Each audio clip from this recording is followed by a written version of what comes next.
Danny Brewer here with you on the Cougar Corner. We are extremely pleased now to be joined by Coach Chris Lawson with Middle Tennessee Christian, the leader of the Cougars. Coach Lawson, how are you this morning? I'm good. How are you doing this morning? Well, quite well. You know, for me, it's a great time of year. You know, we've got some sunshine out there today. It's the heat of basketball season. I'm a big horse racing guy. We got the Cal Cup Derby is today, the California Chrome. Of course, California Chrome, one of my favorite all-time thoroughbred racehorses. They're running that race today. They're running the Lecompton at the fairgrounds.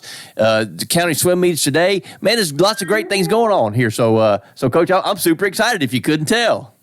Absolutely.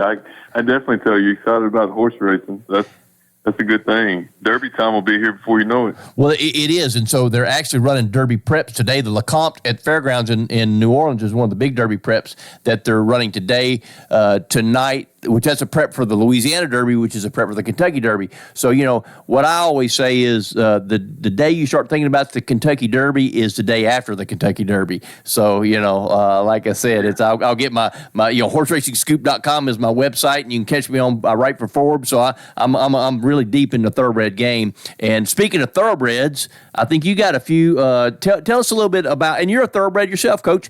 Tell us a little bit about Chris Lawson and who you are. Tell me, where did Chris Lawson come from? Well, I played basketball at a small school outside of Columbia in Murray County, Hampshire, and real small 1A school. My dad was a coach. He coached for 30 years, and a lot of good memories there. He had a lot of good teams through the 80s and the 90s, and then, you know, as I came through mid-90s I graduated in 2001. We were fortunate to have some, you know, very competitive teams and have a little success. But then played a little college basketball in the NAIA and went to Lindsey Wilson College in Kentucky, and finished up at Martin Methodist, which is now UT Southern. A lot of good memories there. That was a great experience getting to play at the next level, and then kind of seeing how things change and that kind of thing. And so I've been coaching now for, I think this is year 19. And so started out at Columbia Central. I was an assistant coach, and I went to Alabama for 8 years and was an assistant coach at a couple schools down there, and then came back and took the head coaching job at Cascade.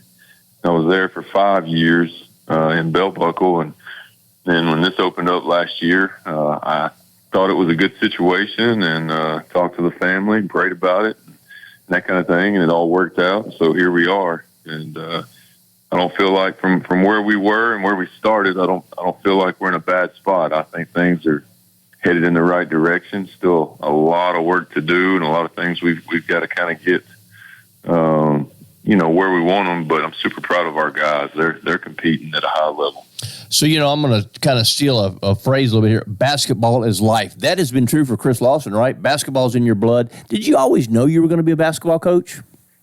I did not. You know, growing up, my dad obviously was a coach, and I loved playing, but, you know, I wasn't, you know, I was thinking about going into the medical field. I majored in biology in college, and I was going to try to do something like a physician assistant or go to pharmacy school or something like that. And when I got out, I got offered a job teaching physical science and assistant basketball coach at Columbia Central High School. And, you know, I had known some of those folks there, I know the principal real well at the time. And so, you know, it just kind of worked out that way. And as soon as I started coaching, I knew I want to do this. I love doing this. This is where I'm passionate. So there just never really was any hesitation or looking back after that. I've enjoyed it ever since. So when the thought of coming to Murfreesboro, Middle Tennessee Christian School, because, you know, they've got a pretty proud athletic tradition. They've been pretty good in a lot of sports over the last few years. When this opportunity came open, I guess, and you met with the folks, you knew it was the right place for you? Absolutely. You know, there's several things. Boys basketball has struggled a little bit the past 3 or 4 years, you know, 5 years, whatever there. But Facilities are great. It's in a great location. As far as just being able to get to pretty much anywhere, and players being able to come here and play here and that kind of thing. It's just in a good location. It's just in a and so I kind of like that. And then it was a good spot for me and my family. My kids, go to school here, and kind of be in a little bit different environment, and something that we wanted for them. So, it just, everything kind of lined up, and I think we felt really, really good, and kind of like God was placing us in this spot at this time for a purpose. A little divine intervention. Coach, what's your record right now? 12-7. 12-7. Well, I mean, anytime you're over 500, you've got to be pleased about that. So tell me a little bit about your team and your style of play. What do you like? Do you like to run up and down the floor, or is it kind of you go as the game permits? Well, first of all, we've got a completely new team. I think we've only got three guys that played any significant minutes last year that returned to this year's team. So everybody else is new. They either moved up from JV, middle school, or they transferred in, or for whatever, it's just different, new. So there's been a little bit of a process, and it's really starting to click a little bit now, but a little bit of a process on learning new players and personnel and how to play with each other and expectations and who can do what. Who plays well when the game is fast, who plays well when we need to manage things a little bit more and slow it down when it's a late clock situation. So, that's been the biggest thing for us, is just trying to, as a coaching staff and as a program, trying to teach that to the guys, and also trying to learn it as a group, just on how to manage, and you have to learn how to win. It's something that hasn't been done here in boys basketball in a few years. So trying to get them to understand, you can't just walk out there and just go beat people 20 points. You can't just walk out there and go beat people 5 points. It's a game of runs, and you've got to be able to withstand it. Last night we had a big win at Grace Christian, and all credit to Grace. They played super hard, played great. The environment, though, was just unbelievable. I mean, their gym is nice. It was packed, and things got a little tight at the end, and our guys were able to figure out a way to get through it. Where earlier in the season, we lost a double overtime game by 1 to Bradley Central. We lost a game to Columbia Central by 2 points at the buzzer. We lost, I think, another close one. I forgot who it is now, but we lost a few of those close games, and now we're starting to kind of figure out how to manage a little bit better. So when to run, when to slow it up. Okay, we want to take the last shot here. Our guys are coming around and start to figure those things out. When you mention teams like Bradley Central, Columbia Central, I mean, those are bigger schools, so obviously scheduling like that is good for you guys. And you said something that I find very interesting, and I completely concur with this, learning how to win. That's an important thing, and some kids get it and some kids don't. Yes. You're 100% right. It's basketball changes level to level so much, and trying to get parents and players to understand, middle school basketball is not anything like high school basketball. I mean, it's still basketball, but the game speeds up so much every level you go.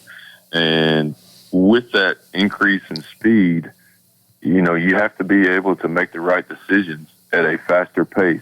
You have to be able to make the right decisions when there's more people in the gym a lot of times, or, just when there's maybe a better, a more organized team, or a team that does something specifically well, and they've been coached to take this away or to try to do this. That's the part that when you learn how to win, it's a lot. We got a freshman point guard, Noah Owens, he played last year as an 8th grader, but he's grown up a lot through this season.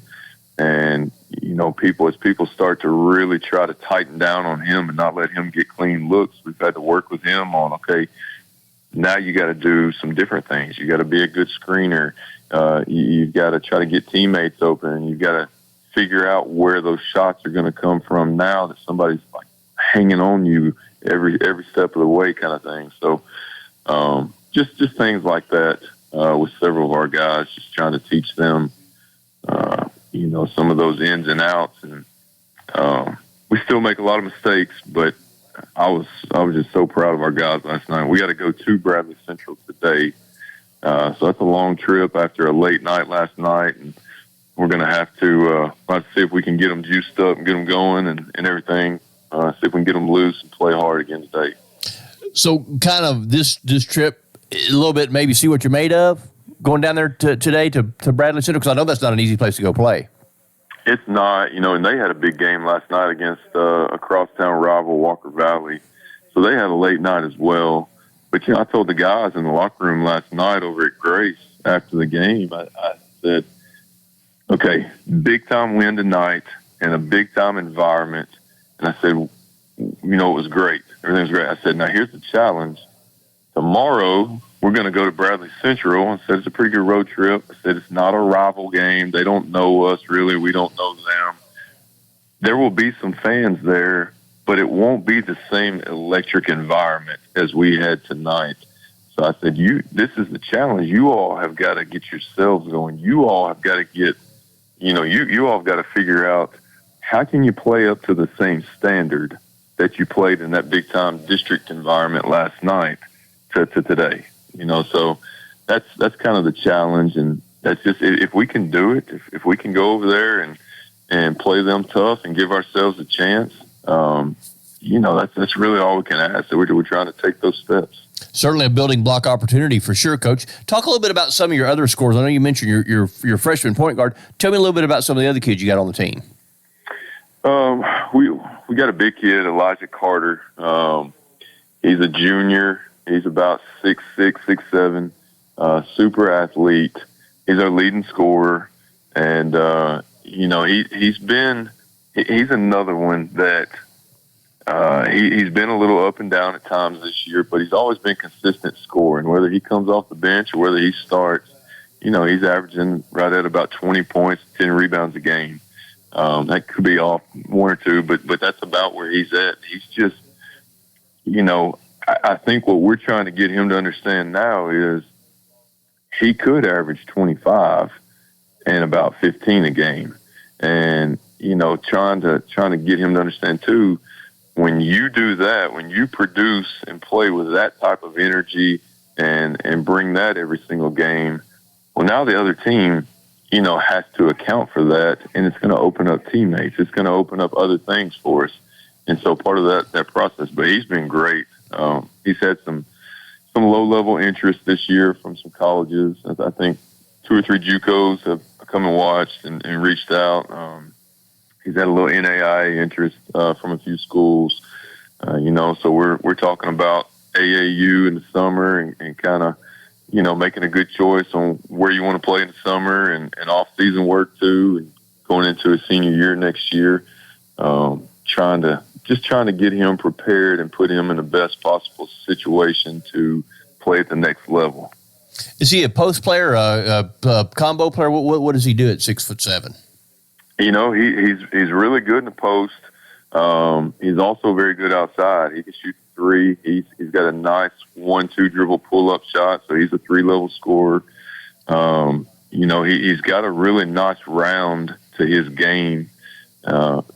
But at times he falls in love with the 3. At times he falls in love with only wanting to be outside. And so, for us and what we need, we need all 3 levels for sure. We need him to, until somebody stops him in the post and that kind of thing, we need him to go work down there. So trying to get him to buy into that, and he's doing a good job. He'll go down there and he'll go to work, and he shoots free throws at a high level. I think his free throw percentage is right around 75%. So that's a good thing. But In college, I don't know if he'll play the post all the time. He might be more a perimeter guy. So we're trying to work ball handling and continue to work on the shot while also encouraging, hey, man, nobody can stop you down low. So let's work from inside out and kind of go with that. Do you think, you've been around the game a long time, do you think that it's changed a lot? There's not as much emphasis on post play these days. You think that's true? It's definitely true. The game has evolved so much where, when you go to that next level or whatever,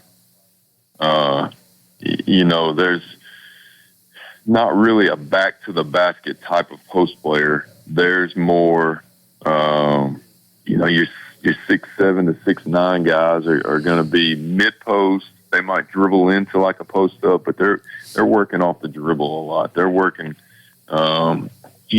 outside shot and that kind of thing. So I think there's a place to develop a skill set where you can post up and you understand the footwork and the skills that go there. But at the same time, I don't know that is at the same probably level that it was 25 or 30 years ago. I think now everything's off the dribble, and you've got to be able to guard and defend at a high level on the perimeter, and so those are the kind of things that are the focus for us too, trying to develop him. Okay, Coach, tell us a little bit about what you got coming up this week. I know you got Bradley Central tonight. What do you got coming up after that? We're off on Tuesday, so that will give us a little bit of break. We got the holiday on Monday, so I'll be able to give them a break, and we'll practice 3 days, and then we go to PCA on Friday night, and then to BGA on Saturday night next weekend. So that's not going to be easy at all. Two of the best teams in the state. Here, we were actually leading BGA here at halftime the first time we played them, and then they kind of went on a run in the second half and exerted their will on us a little bit. But I still see us taking those steps and gaining ground. So my hope is we just continue to gain some ground. And, you get down to postseason play, you never know. Maybe we can have a chance. Well, it's playing right at the right time. That's what it's all about, Coach. We certainly wish you the best of luck. I would encourage folks to get over there. They got a wonderful facility over there at Middle Tennessee Christian School. If you've never been, it's an outstanding gymnasium. Coach Chris Lawson, we certainly do appreciate your time, and we absolutely wish you the best of luck. Hey, thank you so much. I appreciate y'all's time, too, and go Cougars. There you go. Thank you, Coach.